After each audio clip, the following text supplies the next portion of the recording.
My name is Dr. Gideon Kwok. I am a physician in Southern California.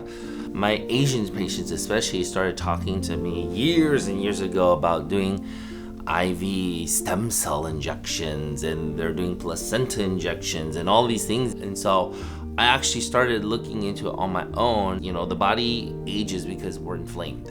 Any inflammation, any oxidative process is creating damage in the body. And as damage continues to grow, you start to age, you break down and things like that, and things like you hurt your shoulder. Well, the reason why you heal up when you're younger is because you hurt it, inflammation happens, so it calls and recruits things to the area to start the healing process, and it starts to pull in and recruit stem cells from the area to start to heal it. And so you repair, and then you go and damage it again because you're doing the same repetitive thing, because when you're young, you're invincible.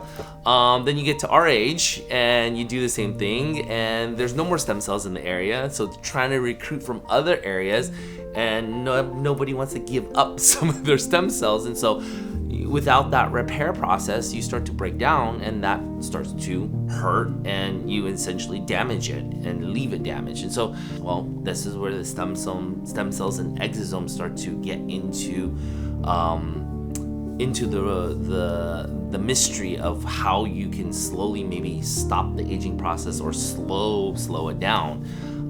So jumping into exosomes and stem cells, I was like, okay, what's the difference? They're essentially, I guess you could say, if you think of your stem cell as like the CEO, the exosomes are essentially all the messages. And then somebody on the receiving end is going to respond in some certain way. So if you think of exosomes, think of it as just the messages that come off of it. If you need the CEO to get there, then there's got some big things that are going on into the area, and that's the repair process. Both are kind of needed because both are part of the process of aging and healing and stuff.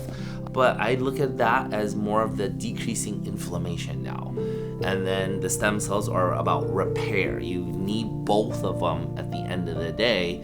And I'm a big believer in the exosomes because they are about, in my mind, but it's about decreasing inflammation into the tissue. And what people don't realize is PRP is something that we use. PRP is actually pro-inflammatory. It's injected and you inflame the area for those growth factors, call in more growth factors to call in some stem cells into the area to do something, which is the process of, we call regenerative because we're using your own body to do something, biologics.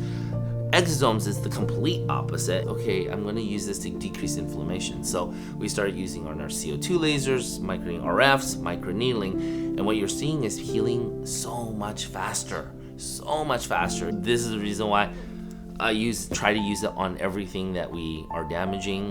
Even microneedling, you're causing damage. You should be using exosomes. PRP, it's pro-inflammatory. It's a longer process of time. Let's get started on starting the fibroblastic activity. Let's get started on actually repairing this. And so you see a lot faster downtimes, which means you potentially get less side effects.